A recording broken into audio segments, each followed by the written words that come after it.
నేతలను టార్గెట్ చేస్తూ సంచలన వ్యాఖ్యలు చేశారు. జూన్ 4 తర్వాత బీఆర్ఎస్ పార్టీ క్లోజ్ అవుతుందని, బీఆర్ఎస్ లో కేసీఆర్, కేటీఆర్, హరీష్ రావు తప్ప ఒక్కరూ ఉండరని వెల్లడించారు. పార్లమెంట్ ఎన్నికల ఫలితాల తర్వాత రాష్ట్రంలో సీన్ మొత్తం మారిపోతుందన్నారు. కవిత జైలుకు వెళ్లిందని, బీఆర్ఎస్ ప్రభుత్వం పోయిందనే ఫ్రస్ట్రేషన్లో కేటీఆర్ ఉన్నారని, సీఎం రేవంత్ రెడ్డిపై కేటీఆర్ మాటలు అసహ్యంగా ఉన్నాయని తెలిపారు.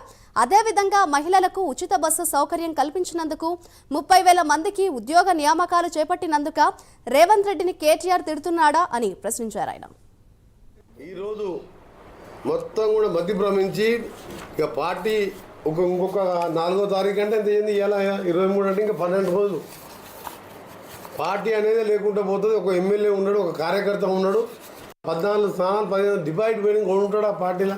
అసలు 10 ఏళ్ళు రాజ్యం, 10 ఏళ్ళు ముఖ్యమంత్రిగా ఉన్న పార్టీ సావు నోట్లో. అందుకనే కేటీఆర్ గారు, హరీష్ రావు గారు నిన్న సన్నోట్ల గురించి మాట్లాడుతున్నాం. మేము చెప్పింది ఏంది, మొత్తం కూడా హాస్టళ్ళకి కానీ రేషన్ షాప్ పేదవాళ్ళకి ఇచ్చే బియ్యం ఎక్కడైనా సన్న ఓట్లకే, సన్న బియ్యంతోనే మేము వాళ్ళు తినాలి, ధనికులే కాదు పేదవాళ్ళు కూడా క్వాలిటీ అన్నం తినాలి అని చెప్పి ఒక స్టార్ట్ చేస్తున్నాం, ఒక స్టెప్పు. దీని తర్వాత ఇస్తాం.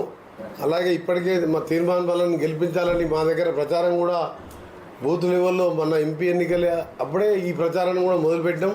తప్పకుండా గ్రాడ్యుయేట్ ఎన్నికల్లో వీళ్ళు ఎన్ని మాట్లాడినా ఎవరు లంగలు, ఎవరు దొంగలు, ఎవరు ఎక్సైజ్ దాంట్లో దోసుకున్నారు, ఈడ ఎక్సైజ్ పేరు మీద 2 లక్షల అమాయకుల నిరుద్యోగులు ఎట్లా మోసం, నిరుద్యోగులు అది ఉద్యోగాలు ఇచ్చేది స్టేషనరీ ఖర్చు, అది నామినల్కు సిస్టమేటిక్ ఉండాలని పెడతారు నామినల్ ఫీజు. ఈరోజు